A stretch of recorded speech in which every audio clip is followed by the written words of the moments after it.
Generative AI is turning publishing into a swamp of slop. Here's a test for you: visit Amazon or any other site selling books, search for a random title, and see how long it takes for an obviously AI-generated entry to appear. Browse the recommended titles under a real book, and the chances are you'll still be barraged by ones with Midjourney covers that all bear the same uncanny sheen of AI artwork. As readers and writers the world over contend with the increasing stranglehold that AI in all its forms has over our entertainment, it's become impossible to ignore how much this slop has come to dominate cultural spaces. Over the past couple of years, as tools like ChatGPT have become more accessible, there have been a number of scandals involving so-called authors being caught using them to churn out title after title for a quick buck. Last month, readers caught out authors Kiersey Crown and Lena McDonald for leaving ChatGPT prompts in their unedited books. I've rewritten the passage to align more with Jebri's style, which features more tension, gritty undertones, and raw emotional subtext beneath the supernatural elements, reads a note in Chapter 3 of McDonald's Black Hollow Academy, Year 2. Jebri is also an author of romance and fantasy novels. McDonald explained her mess on her Amazon book page, claiming that she used AI to help edit and shape parts of the book because she couldn't afford a professional editor. This doesn't explain the prompts asking ChatGPT to copy another writer's style. Most popular. Exclusive except a young weaver struggles to make ends meet in Beguiled. Nope is American mythmaking done right. NBC's Grand Crew is the sunny hangout comedy you need in your life. More and more authors are finding their work being pilfered or weirdly duplicated by AI on platforms like Amazon. Writer Marie Arana told NPR that, after she published her book Letinoland, a 500-plus page non-fiction piece she spent many years researching, a ton of titles popped up the very next day that were clearly related to her work. Right below the cover of my book was another cover, and the cover said, America's largest and least understood minority. And then it said, a summary of Letinoland. Joseph Cox had a similar experience, writing for 404 Media about an AI slop summary of his own book, sold on Amazon for $4.99, which condensed each of my chapters into a few-page overview. How could someone offer summaries and copycat titles of a book within 24 hours of it hitting the market? There's only one answer to that. Creative professionals have long found themselves amid an existential crisis in a market where profits are slim and the vast majority of them will not make a living wage solely from their arts. Those matters have become exacerbated tenfold by the speedy implementation of generative AI technology within their spaces. Traditional publishers, for instance, have invested heavily in AI in ways that authors and editors have rebelled against. HarperCollins revealed that it had reached an agreement with an artificial intelligence company to allow limited use of select non-fiction backlist titles for training AI models to improve model quality and performance last year. This came after children's author Daniel Kibblesmith revealed that he'd been offered money for permission to use one of his books published by HarperCollins for AI model training. Last year, a startup named Spines announced plans to publish up to 8,000 books by offering writers the chance to have their books edited, formatted, designed, and distributed with AI, all for a fee of somewhere between $1,200 and $5,000. They claim that this is not vanity publishing, but it's no different from the olden days where you paid some guy in his basement to make an MS Paint cover to your book and print copies by hand. AI claims it's disrupting the norm, but it's merely reheating the nachos of the past with more scammy elements. With this influx has come, inevitably, job losses. Last April, the Society of Authors published a survey that showed 26% of authors and 36% of translators polled have already lost work and income due to generative AI.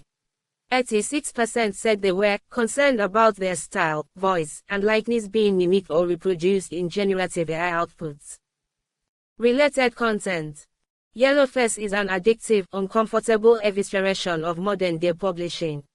How Nintendo went from censoring all religious imagery to publishing a game rooted in Gnosticism and religious philosophy. We are seeing this in practice in various ways. A 2025 report from Bloomberg delved into the case of Inkit, an online publishing platform with a subscription-based site called Galatea. Writers are snapped up from sites like Wattpad and offered contracts wherein they can keep royalties even if they hand over duties to AI ghostwriters. But this model, which produces far lower quality works than humans create, also screws over those whose work is being plundered. Bloomberg writer Voini Vera noted, as in Kit's standard contracts for Galatea writers, which I reviewed myself and discussed with multiple people who've seen it, offers them less compensation than is typical of publishing contracts while giving Inkit far more control over the stories it acquires. It's never been about giving writers a tool to help them. It's always been about entirely eliminating them from the process. And then, of course, there's the more intellectual threat posed by AI. Various apps and AI platforms are now pushing summary options. Why bother reading that pesky book when a computer can give you the bullet point version instead? Magibook prides itself on being a way to make books easier to read by dumbing down prose and ideas, and occasionally whitewashing historical content. Did you think that Charles Dickens' famous quote, "It was the best of times, it was the worst of times," was too wordy and old-fashioned? Now it can be, it was a time when things were very good and very bad. Such apps sell themselves as a way to be more efficient, to always be optimizing. Art is nothing but content to be churned out for money in this world, and it's a philosophy that's taking over. Hollywood had to go on strike to stop it, and studios are still investing in AI over humans. The issue seems likely to get worse before it gets better.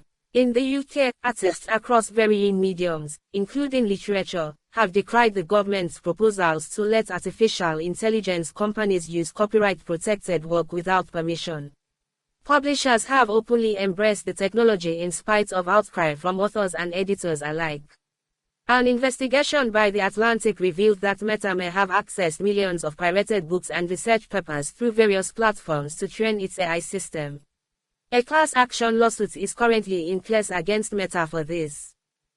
The craven nature of AI in its current form is evident, but perhaps it's its biggest advocates whose pleas reveal the truth of the matter. Meta's former head of global affairs Nick Clegg said asking for permission from rights owners to train models is implausible, and that it would basically kill the AI industry in this country, the UK, overnight. That's the gross reality of this Faustian bargain none of us signed up for. The system cannot work without theft, so we are expected to roll over and let it happen so that we can live in a world where art is meaningless beyond its immediate monetary value. If it can't be churned out at record speed, then it's not worth doing. This is, as Cory Doctorow called it, the enshittification of everything, a corporate mandate to make everything worse in the name of profit. AI books aren't stuffed into the world because of audience demand or artistic need. They're a way to overrun the market to the point where readers and writers alike have no choice but to accept it as part of the status quo. That Bloomberg report also revealed an unspoken truth about the AI glut that is swallowing publishing's hopes and dreams. Inkit CEO Ali Albazar said, "You need to have a brand, you need to have a persona behind the book. However, that can be generated by AI. If you tell customers, heck, this is AI generated, nobody's going to read it. You need to make it plausible that this is a human." Right now, the vast majority of people don't want solely slop churned out by the plagiarism machine. They want stories by people with visions, enthusiasm, and emotions. They don't buy books with no listed author. Even ones with Midjourney-made covers are at least assumed to have a human's original ideas behind them. Where is the market for books that exist solely as the quickly produced and results of copying other works with no thought or passion? Your aunt sharing weirdly clammy AI out of shrimp shaped like Jesus on Facebook probably isn't even that desperate. It's easy to fall into the doom spiral that seems to define this current era regarding the proliferation of generative AI. Certainly, as a writer who has myself survived the pivot to video scam, I'm keenly aware of how much my own livelihood is at stake in this market. But art endures. We have thousands of years of it in our corner and billions of minds who are always inspired. This bubble will burst eventually, just like NFTs and the crypto boom before it. The damage it will do in the meantime is the real concern, so vigilance and renewed media literacy are crucial. It's always worth investing in humans, so check where your book buying dollars are going. Those with the voices worth listening to will always shout the loudest. Kelly Donaldson is a critic and pop culture writer for Pajiba.com. Her work can also be found on IGN/Film, Uproxx, Little White Lies, Vulture, Roger Ebert, and other publications. She lives in Dundee.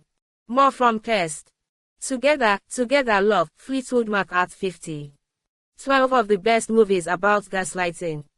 Best new albums, this week's records to stream. Read more.